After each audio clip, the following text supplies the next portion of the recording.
Para o Senhor são todas as coisas. O prefácio de Paulo, né, aos Romanos é um prefácio até bonito, né, dizendo, ele romano, né, cidadão romano, e ele diz: Paulo, servo de Jesus Cristo, chamado para ser apóstolo, separado para o Evangelho de Deus, o qual foi por Deus outrora prometido por intermédio dos seus profetas na Sagrada Escritura, com respeito a seu filho, o qual segundo a carne veio da descendência de Davi e foi designado Filho de Deus, com poder segundo o Espírito de Santidade, pela ressurreição dos mortos, a saber, Jesus Cristo, nosso Senhor, por intermédio de quem viemos a receber graça e apostolado por amor ao seu nome, para a obediência por fé entre todos os gentios, de cujo número sois também vós chamado para sedes de Jesus Cristo. A todos os amados de Deus que estáis em Roma, chamados para ser de santo, graça a vós outros e paz da parte de Deus nosso Pai e do Senhor Jesus Cristo. E ele se dirige aqui aos gentios, né, que era tanto, de certa forma, contrastado, né, com os judeus, e ele leva aqui o amor de Cristo para eles, seus compatriotas, mas que também na ideia, né, de que aquele que aceitar Jesus na pessoa, de saber que há necessidade, né, dele para remir os pecados, ou seja, aceitar que não é o suficiente, né, e que só através dele pode ser justificado pelo seu Pai, né, perante o seu Pai. E em Romanos 1, de 8 a 15, nós vemos o amor de Paulo, né, pelos cristãos de Roma e seu desejo de vê-los, né, ali, os seus compatriotas. Ele fala: primeiro dou graças a meu Deus, mediante a Jesus Cristo, tocante a todos vós, porque em todo o mundo é proclamada a vossa fé. E aí ele vem, né, falando do amor dele com Cristo, das orações, e aí seguindo aqui os versículos, né, ele diz que está pronto para anunciar o Evangelho também a vós outros de Roma. E nos posteriores, né, por exemplo, Romanos 1, de 16 a 17, né, nós temos o assunto da epístola, a justiça pela fé em Jesus Cristo, né, que é narrada, onde ele diz: pois não me envergonho do Evangelho. Por quê? Porque é o poder de Deus para a salvação de todo aquele que nele crê. Primeiro do judeu e também do grego. Então ele, né, aqui ele deixa claro que ele veio para todos, visto que a justiça de Deus é revelada, né, a justiça de Deus é revelada no Evangelho, de fé em fé, como está escrito: o justo viverá pela fé.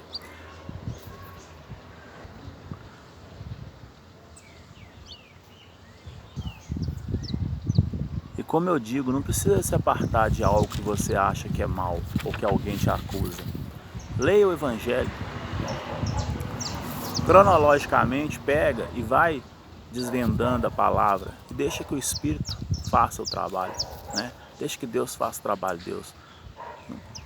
Por mais que tem homens, né, inspirado pelo Espírito Santo, mas você, como você vai saber? Como Paulo diz, né, uns pregam por vaidade, outros, né, contando que preguem, mas como que você vai saber? Então, leia a palavra, você vai ter um entendimento, né? E aqui logo mais, em Romanos 1, de 18 a 27, ele diz sobre a idolatria e a depravação, né, do homem, dos homens. E 18 a 27, nós vemos, né, que a ira de Deus se revela do céu contra toda a impiedade e perversão dos homens que detêm a verdade pela injustiça.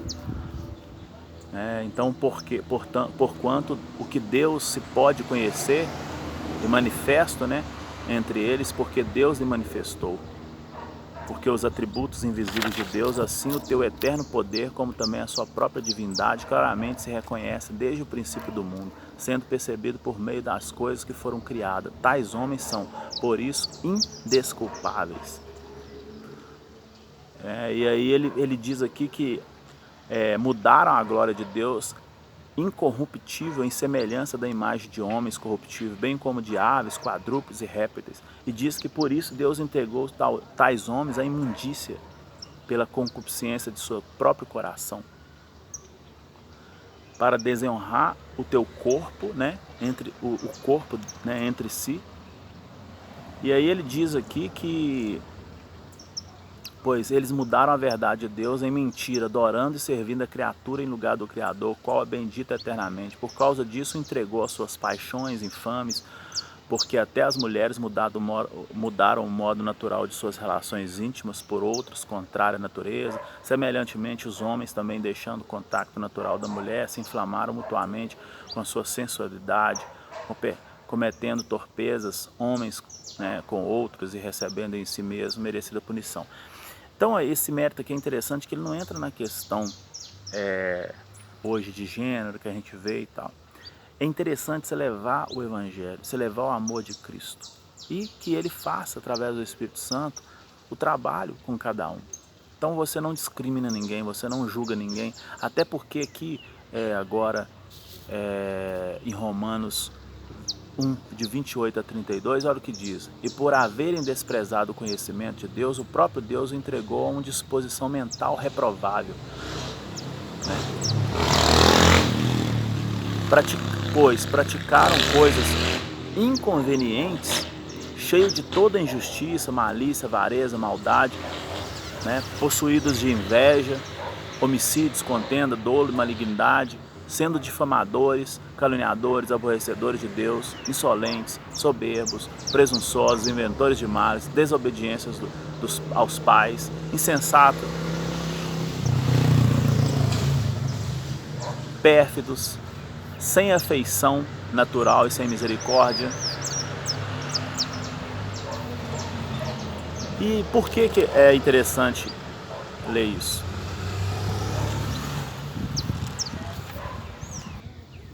E por que é interessante? Porque nós vemos que, às vezes, um julga o outro, achando que só o pecado do outro, né, é pecado. Mas aqui ele fala, né, de vários tipos de desobediência, né, de presunção, de invenção de males e tal. Mas é interessante que ele fala que o que leva isso é o quê? O afastamento de Deus. Então, ao afastar-se de Deus, você comete todos esses equívocos. Então, você não tem que colocar para alguém o que deve ou não fazer, o que é errado ou o que é certo. Pede ele para ler as Escrituras e tirar suas próprias conclusões. Porque quem vai convencer do pecado é a luz da palavra, o Espírito Santo. Então, eu digo, continue na prática que você tiver e simplesmente atenha a ler as Escrituras cronologicamente. E pede a Deus sempre discernimento, né, que o Espírito dele fala ao seu coração, e automaticamente você vai perceber a mudança. Não precisa de te dizer, entendeu, o que você deve ou não fazer. Ele vai instruir. Você vê que isso é muito exemplificado, né, aqui agora em Romanos 2,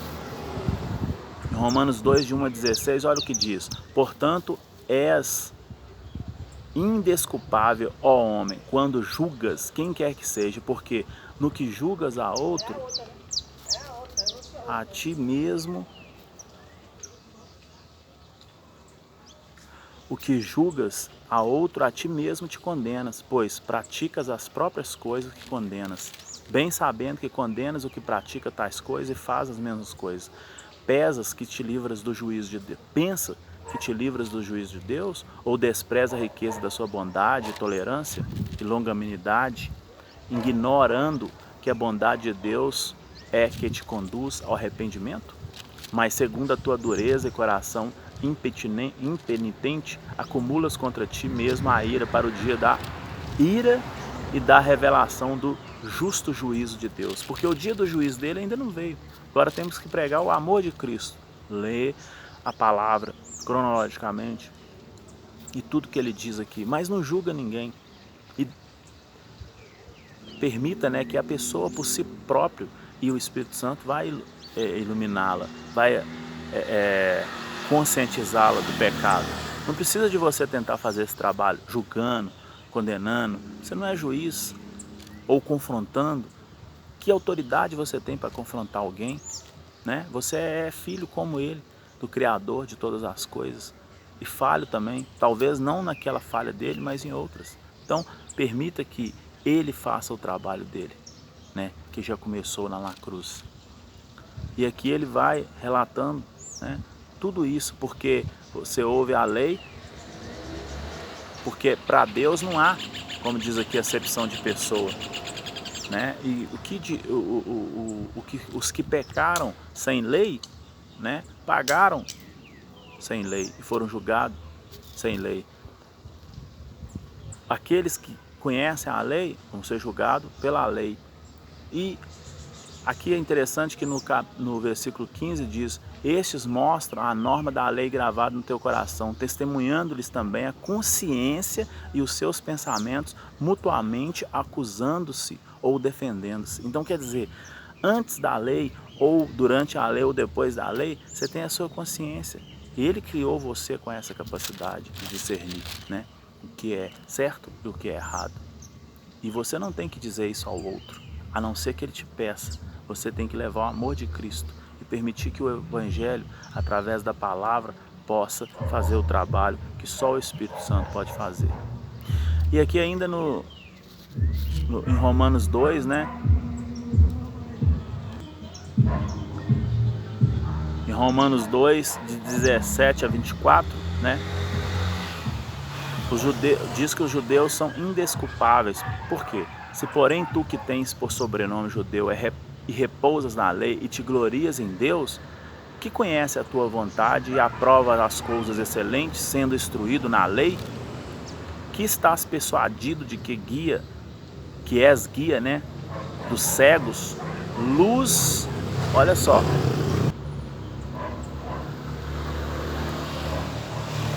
aqui diz, luz dos que se encontra em trevas.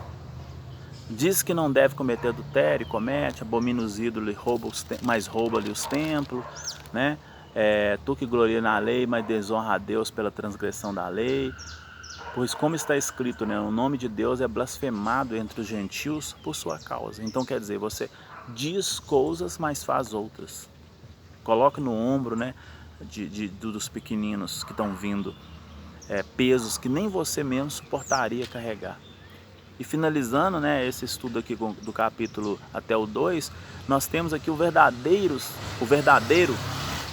israelita em Romanos 2, né, de 25 a 29, que diz: porque a circuncisão tem valor se praticada a lei. Se és, porém, transgressor da lei, a circuncisão já se tornou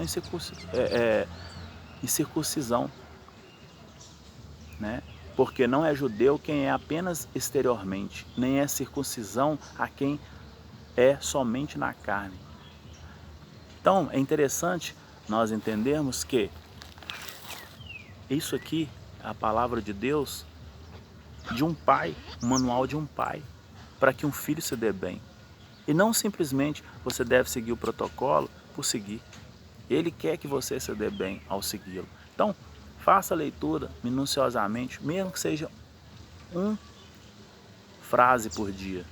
E automaticamente, ao você dar continuidade, o Espírito Santo vai fazendo o trabalho dele, que Deus o designou, e não nenhum ser humano. E você continua nas suas práticas, mas continua fazendo a leitura, e automaticamente você vai tendo esse entendimento. Igual ele falou aqui, eles falavam que os gentios, né, não podiam ser aceitos, mesmo que crendo em Cristo, porque eram incircuncisos. Então quer dizer, estava baseado numa lei apenas, uma lei racional, né? Uma coisa ali imposta, mas e não sabia nem o significado, o porquê daquilo. Se é talvez por uma higiene, na época, imagina, naqueles tempos, né, a questão da circuncisão. Mas, de qualquer forma, é um mistério e eu não quero entrar nesse detalhe porque eu não sou historiador, né, e nem arqueólogo, mas, como o Rodrigo Silva, que tem um estudo um pouco mais abrangente sobre isso, pode procurar no canal, mas fato é que o Evangelho é um manual de um pai que quer que um filho se dê bem, por amor a ele. O juízo dele virá, mas não é agora. Agora temos que levar o amor, porque o amor de Cristo, e ele lendo a palavra, e meditando e pedindo o Espírito que vai o conceder o entendimento, e não nós. Nós não temos capacidade, muito menos para julgar. Que Deus, através do Espírito Santo e da sua palavra, faça o seu trabalho. E nós, cabe a nós levarmos, né, como lição o amor de Cristo, a longanimidade, o domínio próprio, a mansidão.